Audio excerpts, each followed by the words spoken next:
Knockout Legends in the building. Like, comment, and subscribe. So today we're going to talk about Errol Spence and comments that have been made by people about his health concerning the 29th bout with Terence Crawford. Now, if you listen to Errol Spence after the press conference, you can draw your own conclusions. So what I'm going to do is I'm going to play a clip by Stephen A. Smith from First Take, then I'm going to play another clip, and then I'm going to play the press conference after the Crawford fight, and then you can draw your own conclusions, but then I'll get into it after that. So with no further ado. Oscar De La Hoya deserves props. Oscar De La Hoya was the one that tweeted before the fight to remind us all there was a car accident that Errol Spence Jr. was in 2019. Yep. The Ferrari turned over numerous times. He was ejected from the vehicle because he wasn't wearing his seatbelt.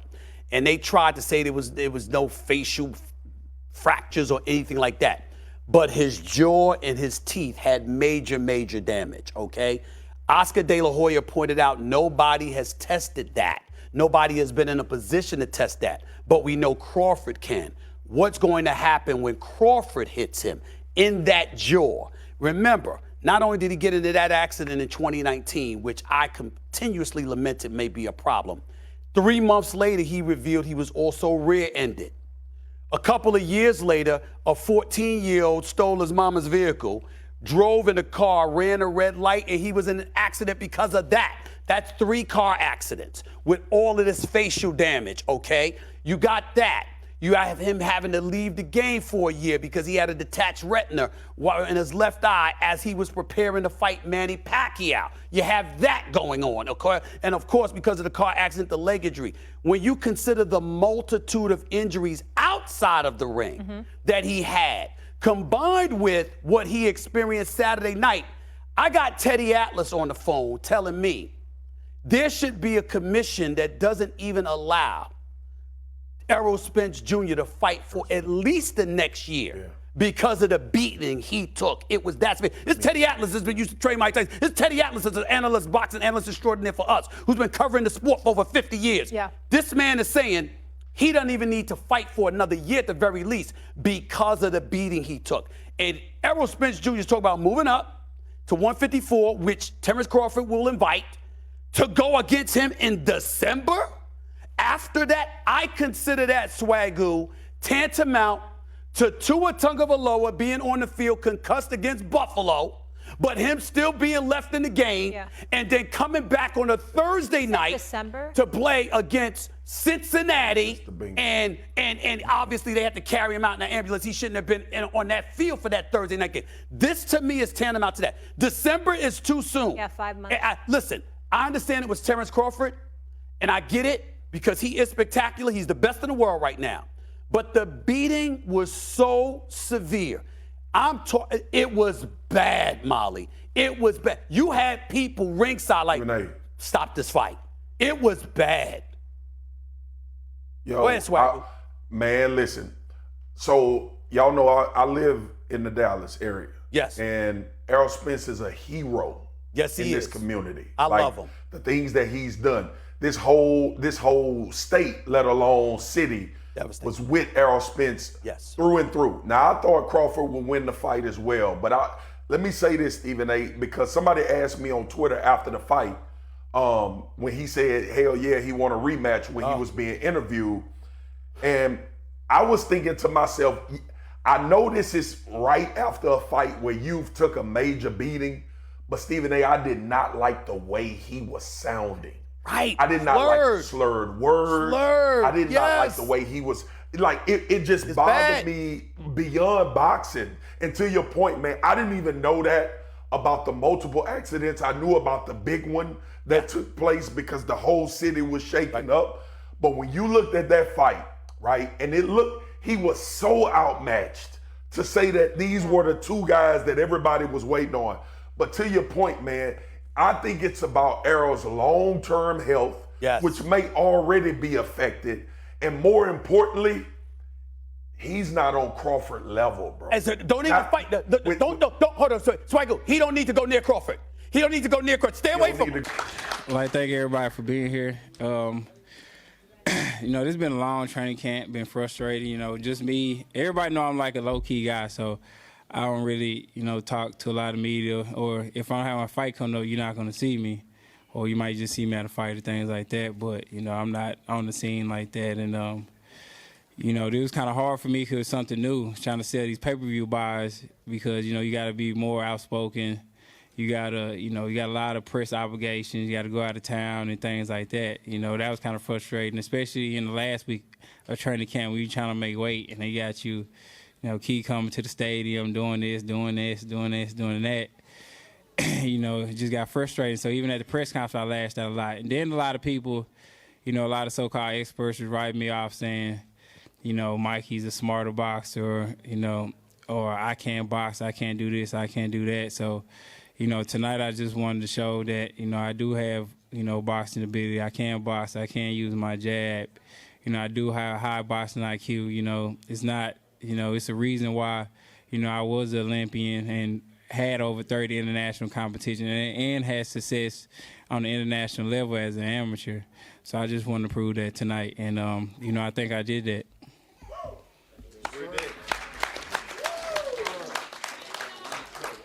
Any questions?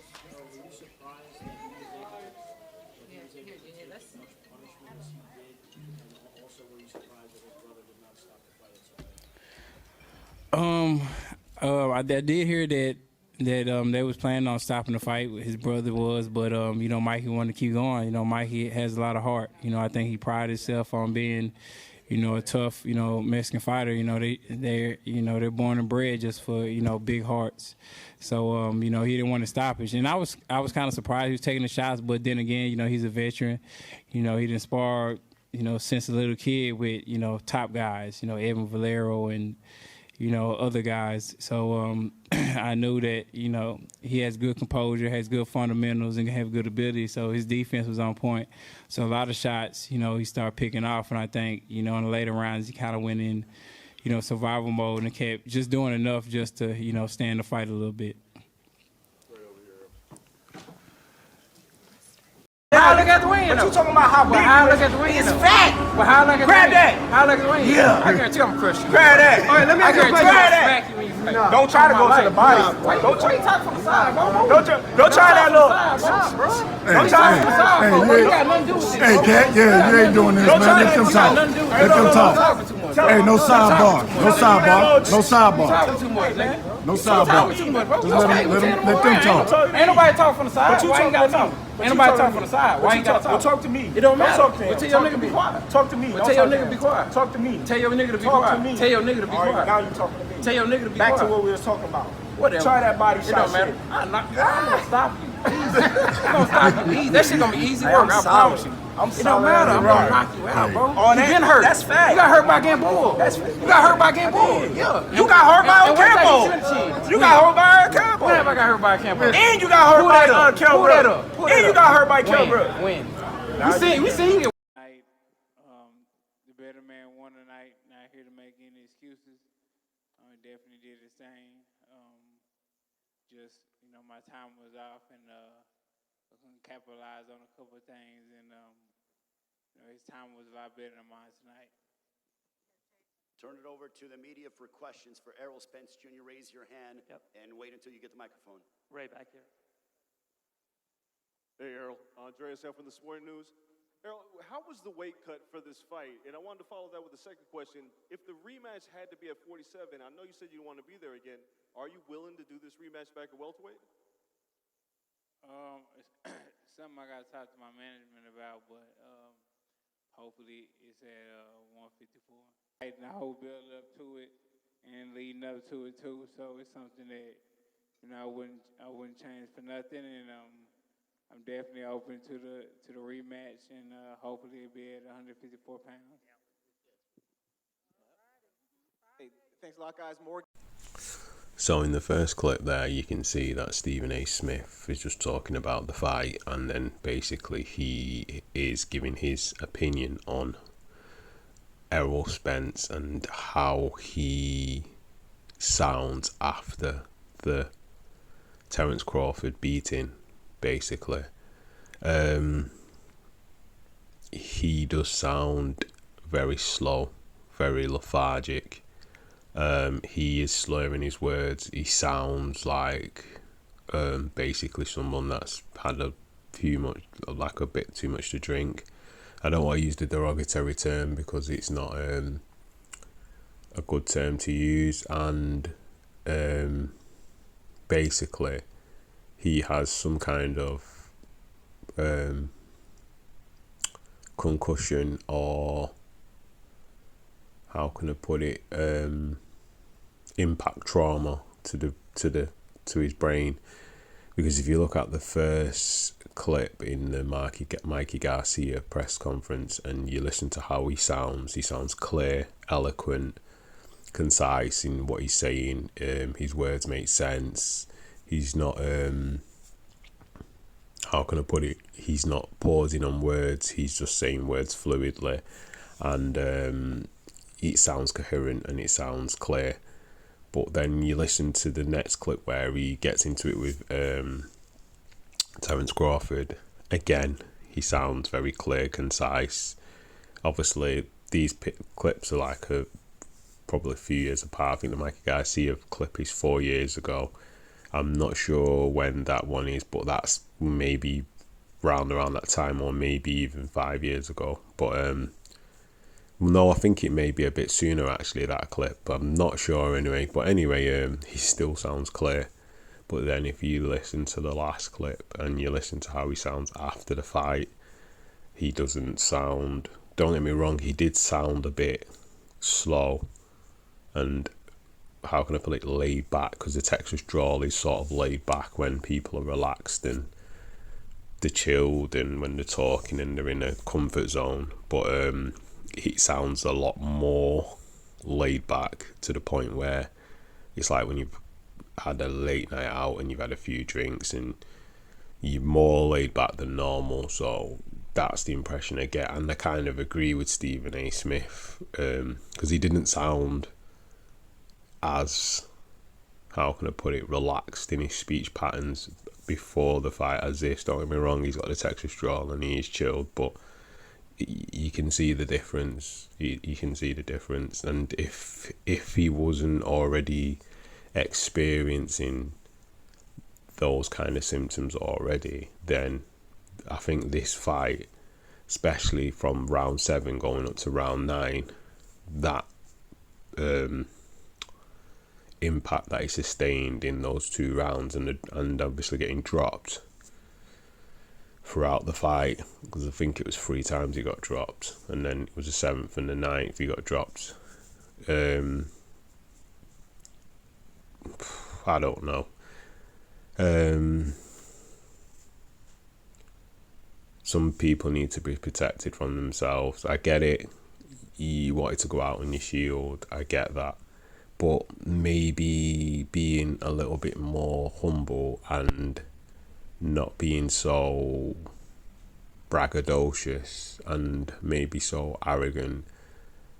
Maybe you caused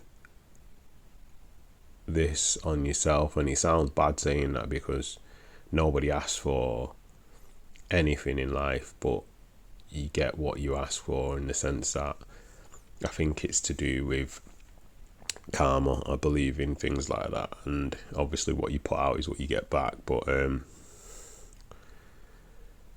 if he'd just fought Crawford in the right round around the right time and didn't go around it the way he went about it, maybe, you know, he wouldn't have sustained what he sustained. But I give him his dues, because he's tough, man. My man's tough, and I know no one that's gone through things that he's gone through and still went through the fight and still wouldn't quit and still hang on after all them times he got dropped. So regardless of what people think of him, regardless of what the fans think and what they expect of him. He, as a man, knows within himself, even though he lost,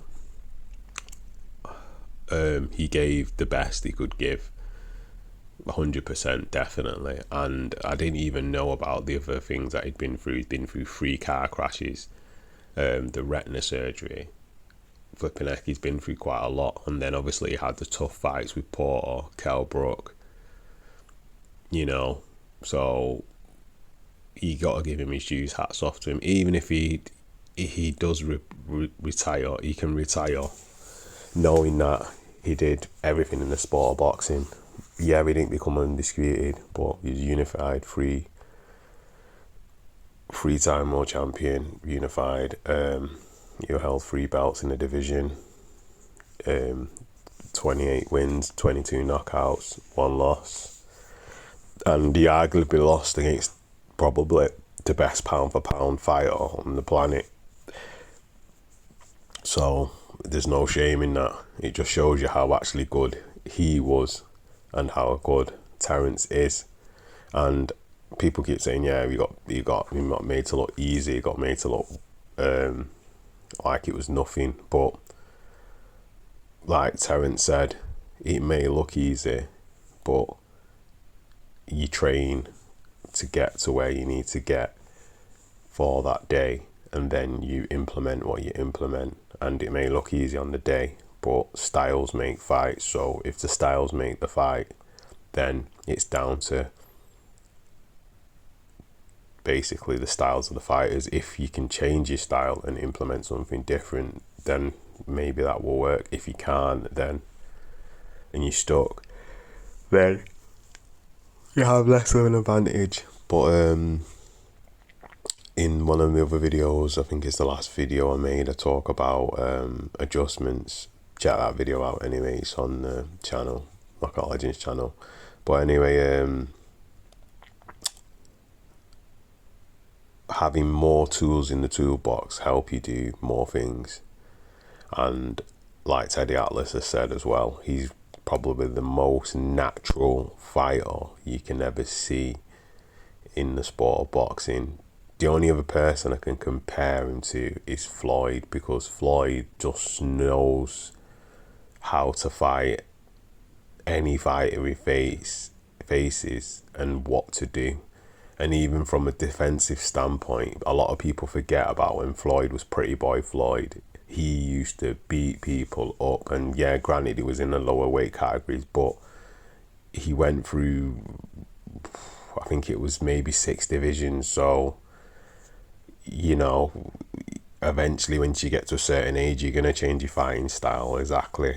It's natural, because you don't want to sustain beatings, and you've got to like fight different because your body slows down, and your reaction timing is not as good. And obviously the ring rust takes longer to get rid of the longer you're out of the ring as well. So you always have to get yourself back into shape and back into boxing shape. So, but Floyd was smart, because Floyd would always test himself against the young lions. So that always held in his stead. So it always got him back to the level where he needed to be Floyd Mayweather. But Bud's just totally different in the sense that he's always ready, he's always in the gym, he lives the life. And I reckon the fight may have been different if Spence had maybe not gone through other things in his past, or he'd not gone through the trauma he'd gone through, and he lived the life. But buts and what ifs are whatever, they don't mean anything. On the day, the better man won, and on the day he did get made to look easy. But at the end of the day, from day one, I've always said that Crawford would beat Spence, and I like the way Spence fights, but I think being just the basic style of what he has and not being able to be fluid and not being able to make adjustments didn't help. And maybe it's time, maybe some people peak at different times and some people reach the pinnacle of where they're at. Maybe this is his pinnacle, like I said in one of my other videos. And Crawford, from what I can see, he looks like he could probably go for at least another 3 years, definitely. And it's not going to make a difference, even if he goes up in weight. I can't see him having problems, even if he loses. Because the manner of the victory just shows you he's still fight ready. He's like, he can have a career like Hopkins, where he can go on into his 40s because he lives the life. You know, from everything that I've seen on the information that I've picked up on Crawford, he don't drink, don't smoke, he lives the life, he's in the gym, you know, he eats right, he training camp, he's got the right people around him, got the right mindset. And yeah, a lot of people say he has a chip on his shoulder. I get the way he is, and because he's always been fighting from since an early age, and things that obviously that have been implemented into his psyche from day one, he's just one of the most natural, gifted, fluid fighters that you can ever meet. And I think it's ingrained into him. It's just who he is. It's who he is. You know, I wouldn't mind seeing if this would translate into him being a coach, what he would be like as a coach. That would actually be interesting to see, you know. And would he be a coach that's hands-on, where he'd spar basically his charges, you know, to show them kind of what to do in that sense, because that's actually something that some fighters do. But obviously you can kind of like experiment and show the fighter how to do things by doing it with them, but obviously in a way where you're demonstrating what to do. But that'd be interesting to see anyway. But anyway, back to Errol Spence. I kind of agree with Stephen A. Smith's sentiments about him taking a bit of time out. I don't know about retirement, but he did get beaten really bad, and for the sake of his health, it would be prudent to take a bit of time out. Then, I don't know, get some tests and see how he fares, and if he passes the test, then maybe he can carry on. But if not, maybe that he should call it a day. And going up to 154 and to rematch Crawford, nobody wants to see a disaster in the ring anyway. Nobody wants to see anything bad happen. So time is always on your side if you use it wisely. So I think he should use that, and I think he should explore the possibility, if not having a comeback fight, an easy fight just to ease back in, maybe he should step down and retire, because at some point you have to recognise when enough's enough.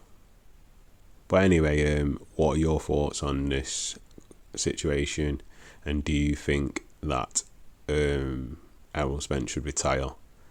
Do you think he should have an easy fight to come back into contention, and do you think he should move back up to? Do you think he should move up to 154 and rematch Crawford? So anyway, leave your comments in the comment section. Hit the notification bell for more content like this, and like, comment and subscribe. And that is another one from Knockout Legends. Peace.